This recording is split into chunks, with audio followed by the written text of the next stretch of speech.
Hello friends, good morning. നമ്മുടെ reality സീരിയലിലേക്ക് എല്ലാവർക്കും സ്വാഗതം. അങ്ങനെ ശ്രുതിയെ കൊണ്ട് കോലം വരപ്പിക്കാൻ ഇറങ്ങിയപ്പോഴാണ് മുറ്റത്തിൻ്റെ കോലം കണ്ട് എല്ലാവരും ഞെട്ടി നിൽക്കുന്നത്. അങ്ങനെ തിരിഞ്ഞു നോക്കുമ്പോൾ കാണുന്നതേ ഒരു പെണ്ണ് ഒരു ചുമല നൈറ്റി ആക്കിയിട്ട് ഇങ്ങനെ കിടക്കുക. അപ്പോൾ ഇതാരാ എന്നും പറഞ്ഞുകൊണ്ട് ഇങ്ങനെ ഇവർ അങ്ങോട്ടും ഇങ്ങോട്ടും ചോദിക്കും കേട്ടോ. അവർ പേടിച്ചു പോയി. അപ്പം രേവതി പറഞ്ഞു, ഇതൊരു പെണ്ണാണല്ലോ, ഇവരെന്തിനാ ഇവിടെ വന്ന് കിടക്കുന്നേ? അപ്പോൾ രാത്രി മോഷ്ടിക്കാൻ വന്നതായിരിക്കും, അകത്ത് കിടക്കാൻ കഴിഞ്ഞ് കാണില്ല, അതുകൊണ്ട് ഇവിടെ ഇരുന്നപ്പോൾ ക്ഷീണിച്ച് ഉറങ്ങിപ്പോയതായിരിക്കും എന്ന് ചന്ദ്ര പറയും. അപ്പം അത് ശരിയാ പിടിച്ചെഴുന്നേപ്പിച്ച് രണ്ടെണ്ണം പൊട്ടിച്ച് പോലീസിനെ ഏൽപ്പിക്കാം. എടീന്ന് പറഞ്ഞുകൊണ്ട് രേവതി വിളിക്കുമ്പോൾ അയ്യോ പതുക്കെ എന്ന് ചന്ദ്ര. ശ്രുതിയാണെങ്കിൽ പാത്രമൊക്കെ ഇങ്ങനെ താലമൊക്കെ പിടിച്ച് ഇങ്ങനെ നോക്കിക്കൊണ്ട് ഇങ്ങനെ നിൽക്കുക.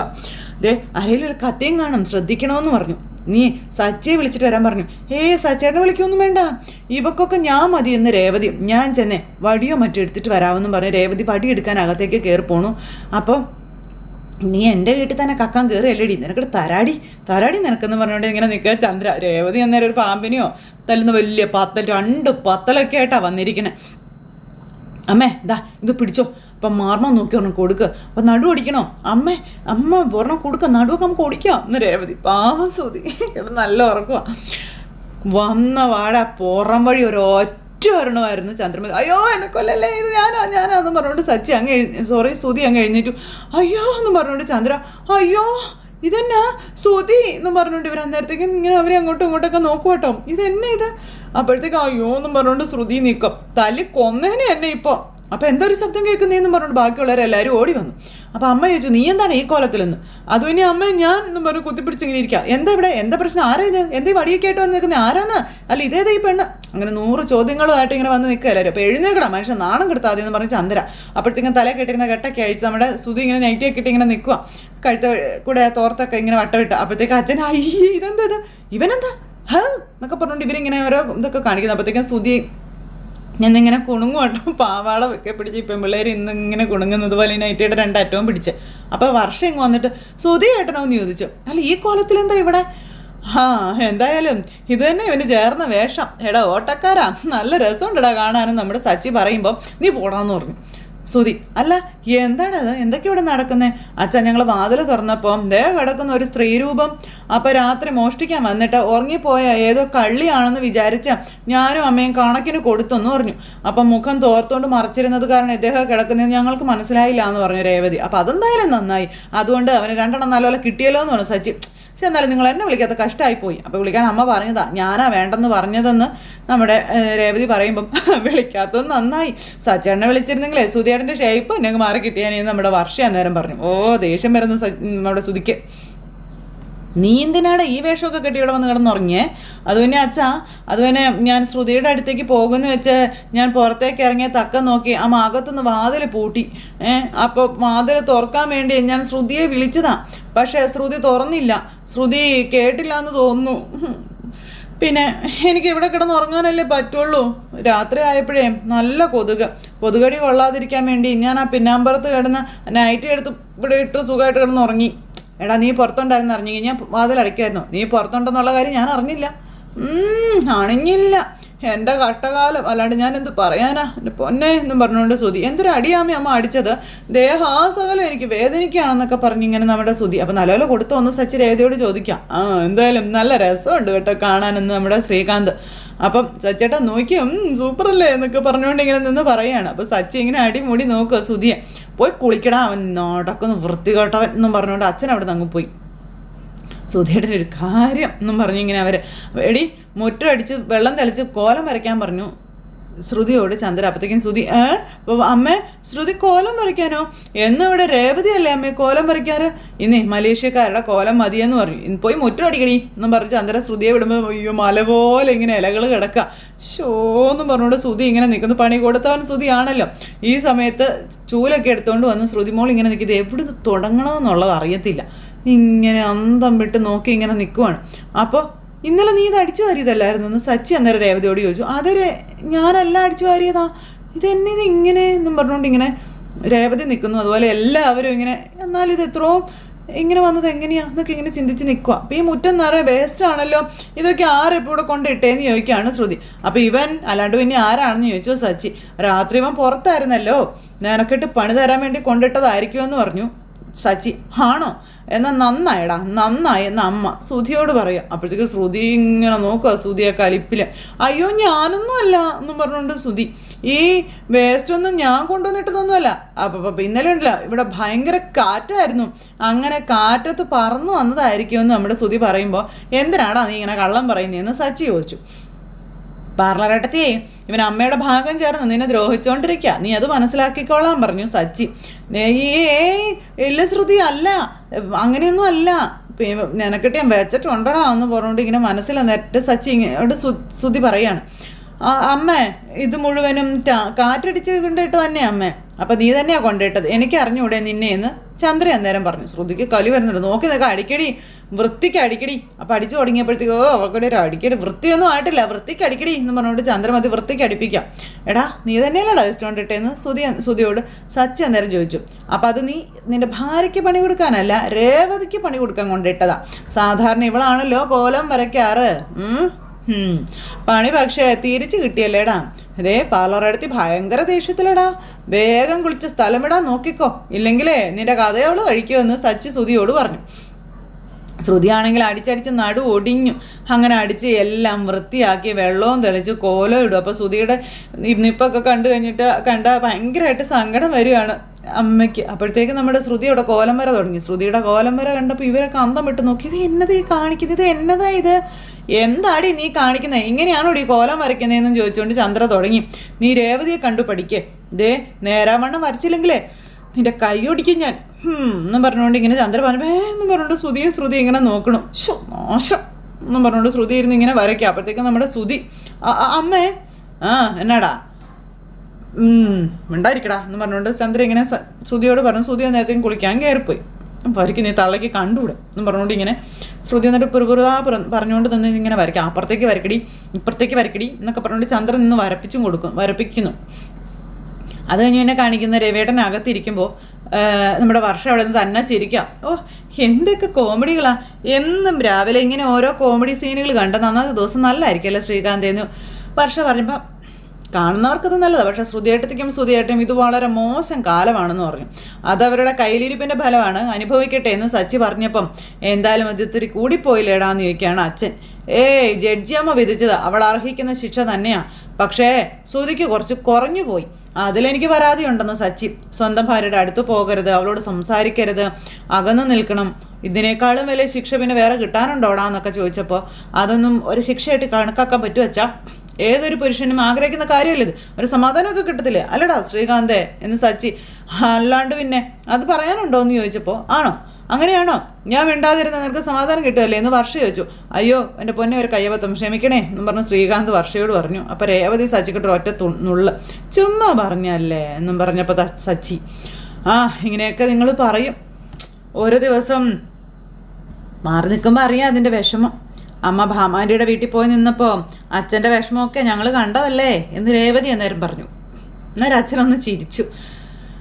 അല്ല, ഈ ശ്രുതിയെയും കൂടുതൽ കാലം ഇങ്ങനെ അകറ്റി നിർത്തുന്നത് അപകടമായിട്ടുള്ള കാര്യമാണെന്ന് പറയുമ്പം ആൻറ്റിയുടെ അടുത്ത് തന്നെ ഞാൻ ഇത്രയും പ്രതീക്ഷിച്ചില്ല.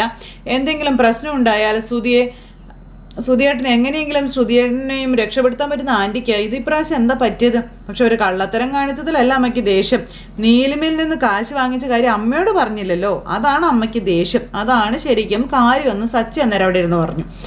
അപ്പോൾ നേരത്തെ അമ്മയോട് ഇത് പറഞ്ഞിരുന്നെങ്കിൽ അമ്മ എങ്ങനെയെങ്കിലും അവരെ രക്ഷപ്പെടുത്തി എടുക്കാൻ നോക്കിയേനേന്നും പറഞ്ഞു. ശ്രുതി വലിയ വീട്ടിലെ കുട്ടിയാണ്, ഇവിടെ നടക്കുന്നതെല്ലാം അവിടെ ഇളയച്ചനും അച്ഛനൊക്കെ അറിഞ്ഞാൽ വലിയ പ്രശ്നം തന്നെയാണെന്ന് പറഞ്ഞു. ആകെയുള്ളൊരാശ്വാസം രേവതിക്ക് ഇപ്പോൾ സമാധാനം കിട്ടിയത് മാത്രമാണെന്ന് രവിയേട്ടൻ പറഞ്ഞു. എൻ്റെ അച്ഛ, രേവതിയോടുള്ള അമ്മയുടെ സ്നേഹം അമ്മയുടെ ഉള്ളിൽ നിന്ന് വന്നതാണെന്ന് അച്ഛന് തോന്നുന്നുണ്ടോ? അതൊക്കെ ശ്രുതിയെ കാണിക്കാനുള്ള അടവല്ലേ?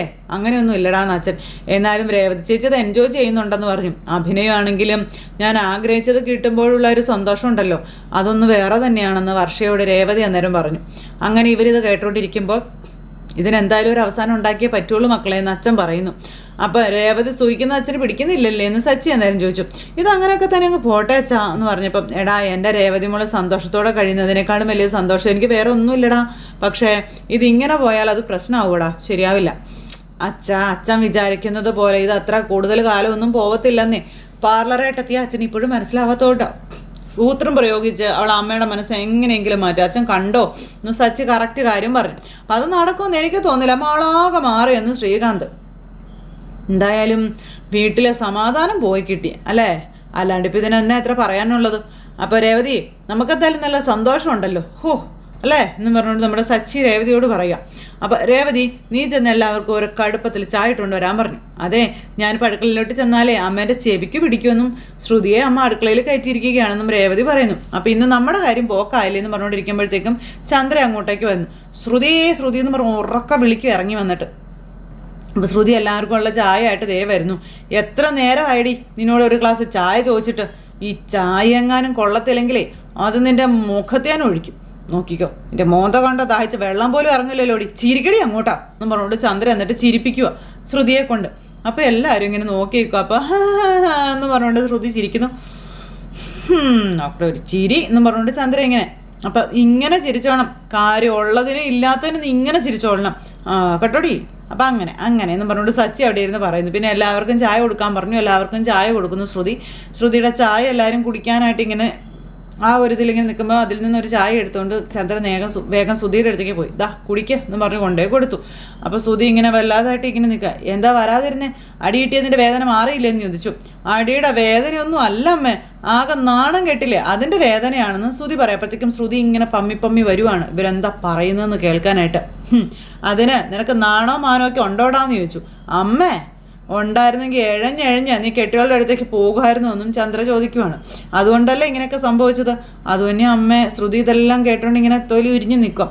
ശ്രുതിയോട് സംസാരിക്കരുതെന്ന് എന്നോട് പലവട്ടം ഞാൻ പറഞ്ഞതാ, എന്നിട്ട് നീ അത് കേട്ടോന്ന് ചോദിച്ചു. അമ്മേ അത് ഒന്നും നീ എൻ്റെ അടുത്ത് പറയണ്ട. ഞാൻ വരച്ച വരയിൽ നിൽക്കുന്നവനായിരുന്നു നീ. എന്ന് മുതലാടാ നീ ഇങ്ങനെ ആയത് എന്നൊക്കെ ചന്ദ്ര ചോദിക്കുവാണ്. ശ്രുതിക്ക് ഇതൊക്കെ കേട്ടിട്ട് ദേഷ്യം. അമ്മയെക്കാളും സ്നേഹം നിനക്കിപ്പോൾ കെട്ടിയോളോടാണല്ലേ എന്നും ചന്ദ്ര ചോദിച്ചപ്പം ശ്രുതി എന്നും പറഞ്ഞ് നിൽക്കുന്നു. അമ്മ പറയുന്നു ഒന്നും കേൾക്കണ്ട, ഞാൻ പറയുന്നത് കേട്ടാൽ മതിയെന്നാ അവൾ നിന്നോട് പറഞ്ഞായിരുന്നോ എന്ന് ചോദിച്ചു. അയ്യോ ഇല്ലമ്മേ, അവൾ അങ്ങനെയൊന്നും എന്നോട് പറഞ്ഞിട്ടില്ല, സത്യമായിട്ട് അവൾ എന്നോട് അങ്ങനെയൊന്നും പറഞ്ഞിട്ടില്ല അമ്മ എന്ന് പറഞ്ഞു. ഇതുവരെ ഞാൻ ക്ഷമിച്ചു, ഇനി എന്നെ ധിക്കരിച്ച് അവളോട് നീ മിണ്ടിയ അവളുടെ അടുത്തെങ്ങാനും നീ ചെന്നാ ചന്ദ്ര വേറൊരാളായിരിക്കും എന്ന കാര്യം പറയണം. ശരി അമ്മയെന്നും പറഞ്ഞു മോൻ. നിനക്ക് നിൻ്റെ അമ്മയാണോ വലുത് അതോ ഭാര്യയാണോടാന്നും ചന്ദ്ര ചോദിക്കുമ്പം അയ്യോ ശ്രുതി ആകെ പെട്ടു. പറയടാ. അന്നേരത്തേക്കും അല്ല അമ്മ ഇങ്ങ് വന്നേ, അമ്മ ഇവിടെ നിന്ന് ഇരുന്നേന്ന് പറയും. തോടാ അവിടുന്ന്. അമ്മേ ഇവിടെ വന്നിരിക്കുക, എൻ്റെ അമ്മ കഴിഞ്ഞിട്ടേ എനിക്ക് ഈ ലോകത്ത് വേറെ ആരും ഉള്ളൂ. അന്ന് ആ ജോത്സ്യൻ ചോദിച്ചപ്പോൾ പോലും ഞാൻ എന്താ അമ്മയോട് പറഞ്ഞത്? എനിക്ക് ഏറ്റവും ഇഷ്ടം എൻ്റെ അമ്മയാണെന്നാണെന്ന് ശ്രുതി പറയണേ. ഇതൊക്കെ ചന്ദ്രമതി കേട്ടപ്പോൾ എങ്കിലും ഞാൻ പറയുന്നത് നീ അനുസരിച്ച് പറ്റുള്ളൂ എന്നൊരു നിബന്ധന അങ്ങ് വെച്ചു. നീ അനുസരിക്കുമോ? ഞാൻ അനുസരിക്കാം അമ്മ, അനുസരിച്ചോളാം എന്ന് പറഞ്ഞു. ശ്രുതിക്കുള്ള പടക്കം വന്നുണ്ടെന്ന് മനസ്സിലായി. ഇനി അമ്മ പറഞ്ഞാലേ ഞാൻ ശ്രുതിയോട് മിണ്ടു പോരെ. ഈ വാക്കെങ്ങാനും നീ തെറ്റിച്ച ഇല്ലമ്മേ, തെറ്റിക്കത്തില്ലമ്മേ, ഞാൻ തെറ്റിക്കത്തില്ല. ശരി, പെട്ടെന്ന് റെഡി ആയിട്ടേ ഷോറൂമിൽ പോകാൻ നോക്കാൻ പറയും. ശരി അമ്മ എന്ന് പറഞ്ഞിട്ട് ചന്ദ്ര അവിടെ നിന്ന് ഇറങ്ങുമ്പോൾ ശ്രുതിക്ക് അവിടെ നിന്ന് ഓടാൻ പറ്റിയില്ല. ശ്രുതിനെ കയ്യോടെ പിടിച്ചു ചന്ദ്ര. എന്നാടി എന്നും പറഞ്ഞാൽ അവിടുന്ന് ചന്ദ്ര അങ്ങ് പോയി. ശ്രുതി ഈ രീതിയിൽ പോയാൽ ശരിയാവില്ലെന്ന് മനസ്സിലാക്കി ഇങ്ങനെ നിൽക്കുക, എന്ത് ചെയ്യണമെന്ന് ആലോചിച്ച് ഇങ്ങനെ നിൽക്കുന്നു. ഈ സമയത്ത് പിന്നെ കാണിക്കുന്നത് സച്ചി പുറത്തേക്ക് ഇറങ്ങി വരുമ്പോഴത്തേക്ക് നമ്മുടെ ശ്രുതിമോൾ അവിടെ നിന്ന് വണ്ടി കഴുകുന്നു. ഈ കാഴ്ച കണ്ടപ്പോൾ അയ്യോ എന്താ പറയുന്നത്, സച്ചിക്കൊരു ഭയങ്കര ബട്ടർഫ്ലൈ പറന്നു പോയൊരു സന്തോഷം. അപ്പോൾ ശ്രുതിയാണെങ്കിൽ സച്ചിയെ കണ്ട നാശം എന്നും പറഞ്ഞുകൊണ്ട് ഇങ്ങനെ നിന്നിങ്ങനെ ഇളക്കിക്കൊണ്ടിരിക്കുക. അതായത് വണ്ടിയിൽ ഞാൻ എന്നതാ ഈ കാണുന്നേ, രേവതിയെ ഒന്നിങ്ങ് വന്നേ എന്ന് പറഞ്ഞു. രേവതിയെ വിളിച്ചു. എന്തു പറ്റി സച്ചിയേട്ടെ, എന്താ കാര്യം എന്ന് ചോദിച്ചു. അപ്പം നീ ഇങ്ങ് വന്നേ, നീ അത് നോക്കിക്കേന്ന് പറഞ്ഞ് കാട്ടി കൊടുക്കുക. രേവതിക്ക് അത് വിശ്വസിക്കാൻ പറ്റില്ല. വായും പൊളിച്ച് ഇങ്ങനെ നിൽക്കുക. പാർലറെടുത്ത് എൻ്റെ കാറ് കഴുകി തുടയ്ക്കുന്നു നോക്കാൻ പറഞ്ഞു. എൻ്റെ ദൈവമേ എന്തൊക്കെയാണ് ഇവിടെ സംഭവിക്കുന്നേ എന്ന് രേവതി അന്നേരം ചോദിച്ചു. ശ്രുതിക്ക് കലി വരുന്നുണ്ട്. ഇവരോടുള്ള കലി മുഴുവൻ കാറിൽ ഉരച്ച് തീർക്കുവാണ്. അപ്പോഴത്തേക്ക് നമ്മുടെ സച്ചി എന്ന് പറയുന്നത് കരയാം. എൻ്റെ പാർലറെടുത്ത് ഞാൻ ഇത്രയും നാൾ മനസ്സിലാക്കാതെ പോയല്ലോ എന്ന് പറഞ്ഞത് ഭയങ്കര കരച്ചില്ല. നമ്മളോട് ഇത്രയും സ്നേഹം ഉണ്ടെന്ന് നമ്മൾ അറിഞ്ഞിരുന്നില്ലല്ലോ രേവതി എന്നൊക്കെ പറഞ്ഞ് ഇങ്ങനെ കരയുമ്പോൾ അയ്യോ അവൻ്റെ ഒരു അഭിനയം എന്ന് പറഞ്ഞുകൊണ്ട് ശ്രുതി നിന്ന് ഇങ്ങനെ തൂക്കൽ. അത് ശരിയാട്ടോ ശ്രുതി, ദേ മനസ്സിലാക്കാതെ പോയതിന് ഞങ്ങളോടൊന്ന് ക്ഷമിക്കണേ എന്ന് രേവതി പറയുമ്പം ക്ഷമിച്ചു എന്ന് പറഞ്ഞുകൊണ്ടിരിക്കുക. ശ്രുതി പിന്നെ മിണ്ടുന്നില്ല. ഇത്രയും മനസ്സലിവോടുകൂടിയാണല്ലോ ഇവിടെ ജീവിച്ചിരുന്നത്, അറിഞ്ഞില്ല, ആരും പറഞ്ഞുമില്ല എന്നൊക്കെ പറഞ്ഞുകൊണ്ട് നമ്മുടെ സച്ചിരുന്ന് ഇവളെ വാരിക്കൊണ്ടിരിക്കുക. അങ്ങനെ തൂക്കലും തുടയ്ക്കലും കഴുകി മാറാം അങ്ങോട്ട് ഡാ എന്നും പറഞ്ഞുകൊണ്ട് അവിടെ നിന്ന് ശ്രുതി അങ്ങ് കയറിപ്പോയേ. ഡാന്നോ എന്നും പറഞ്ഞ് അങ്ങ് ചെല്ലുമ്പോഴത്തേക്കും ദേ നിൽക്കുന്നു ചന്ദ്രയെ കണ്ടപ്പോഴത്തേക്കും നമ്മുടെ ശ്രുതിയുടെ ഗ്യാസ് പോയി. ശ്രുതിയാണെങ്കിൽ ഇങ്ങനെ പേടിച്ചരണ്ട് ഇങ്ങനെ നിൽക്കുവാണ്. ശ്രുതിയെ വന്ന് തുറിച്ച് നോക്കി നിൽക്കുക ചന്ദ്ര. രേവതിയും സച്ചിയും പരസ്പരം നോക്കുന്നു. എടീ, വണ്ടി കഴുകി കഴിഞ്ഞോ? ആ കഴിഞ്ഞ ആൻറ്റി. ഡോറ് വൃത്തിയാക്കിയിട്ട് പോയാൽ മതിയെന്ന് പറഞ്ഞു. ആ ശരി ആൻറ്റി എന്ന് പറഞ്ഞുകൊണ്ട് ദേ പോണു ഡോറ് വൃത്തിയാക്കാൻ. അങ്ങനെ നമ്മുടെ സച്ചിയുടെ വണ്ടിയുടെ ഡോറും വൃത്തിയാക്കി എല്ലാം സെറ്റാക്കി നമ്മുടെ ശ്രുതിമോള് അകത്തേക്ക് കയറി ചെല്ലുമ്പോൾ അച്ഛൻ അപ്പുറം നിന്ന് ഇങ്ങനെ തൂമ്പ കൊണ്ട് എന്തൊക്കെയോ പണിയാ. അപ്പം നോക്കുമ്പോൾ ശ്രുതിയാണെങ്കിൽ വണ്ടിയൊക്കെ തുടച്ച് വൃത്തിയാക്കിയിട്ട് കയറി പോകുന്ന അച്ഛൻ കണ്ടു. ഇത് ഞാൻ പറഞ്ഞ് ചെയ്യിച്ചതാണെന്നും പിന്നെ ഇനി എന്നും അവൾ കാറ് കഴുകി വൃത്തിയാക്കിക്കോളൂ എന്നും ചന്ദ്ര രേവതിയോടും സച്ചിയോടും പറയുന്നു. ഇത് കേട്ടപ്പോൾ ഇവർ രണ്ടുപേരും അന്താളിച്ചിങ്ങനെ നിൽക്കുവാണ്. ചന്ദ്ര അകത്തേക്ക് കയറിപ്പോയി. ഈ സച്ചിക്ക് ഭയങ്കര സന്തോഷം. ഇതിൻ്റെ തിപ്പമേ എന്നൊക്കെ പറഞ്ഞുകൊണ്ട് സച്ചി ഇങ്ങനെ ഇരുന്ന് തുള്ളിച്ചാടും. അപ്പോഴത്തേക്കും നമ്മുടെ അച്ഛൻ എന്താണ് അവിടെ എന്ന് ചോദിച്ചു. അതെ, വണ്ടി ആരാടാ ഇത് രാവിലെ ഇത്ര നന്നായിട്ട് കഴുകിയിട്ടേന്ന് ചോദിച്ചു. അതെ, പാർലറേട്ടത്തി അച്ഛാ, പാർലറേട്ടത്തി കഴിയേണ്ട ഒരു തിളക്കുവാ ഈ കാണുന്നത്. ഇനി എന്നും പാർലറേട്ടത്തി കഴിയാൻ മതിയെന്നാ അമ്മ പറഞ്ഞതെന്നും ഇങ്ങനെ സച്ചി പറയുമ്പം ഇന്ന് കഴുകും നാളെയും കഴുകും. പക്ഷേ എന്നും അവരിത് കഴുകുമോ എന്ന് അച്ഛൻ സച്ചിയോട് ചോദിക്കുവാണ്. ദേ, നിനക്കറിയില്ലേടാ നിൻ്റെ അമ്മയെ? അവളുടെ ഈ വാശി എന്തിൻ്റെ പേരിലാണെന്ന് നിനക്കറിയില്ലേന്ന് ചോദിച്ചു. അതുകൊണ്ട് നിങ്ങളുടെ കാര്യങ്ങളൊക്കെ നിങ്ങൾ തന്നെ ചെയ്യാൻ ശ്രമിക്കണം കേട്ടോ. ഇതൊക്കെ ഇന്നല്ലെങ്കിൽ നാളെ മാറുവേടാ. മക്കളും മരുമക്കളും ഒക്കെ സന്തോഷത്തോടെ ജീവിക്കുന്നത് കാണാനല്ലേടാ അച്ഛൻ ആഗ്രഹം. ഒരാളുടെ ഉള്ളിൽ പോലും ഒരു ചെറിയ കനൽ പോലും ഉണ്ടാകാൻ പാടില്ലെന്നൊക്കെ അച്ഛൻ ഇങ്ങനെ പറഞ്ഞു കൊടുക്കുന്നു. അങ്ങനത്തെ അച്ഛൻ സച്ചിയോട് പറയുകയാണ് മറ്റൊരാളെ ആശ്രയിക്കരുത് അങ്ങനെയൊക്കെ പറഞ്ഞു. ഇത് കഴിഞ്ഞതിന് ശേഷം എന്നെ കാണിക്കുന്നത് ശ്രുതിയാണ്. പണിയെടുത്ത് നടുവൊടിഞ്ഞ് കഴിഞ്ഞപ്പോഴത്തേക്കും തലയ്ക്ക് ഭ്രാന്തെടുത്ത് ഇങ്ങനെ ഇരിക്കുകയാണ്. അപ്പോഴേക്കും ശ്രുതിയെ വിളിക്കാനായിട്ട് തോന്നി.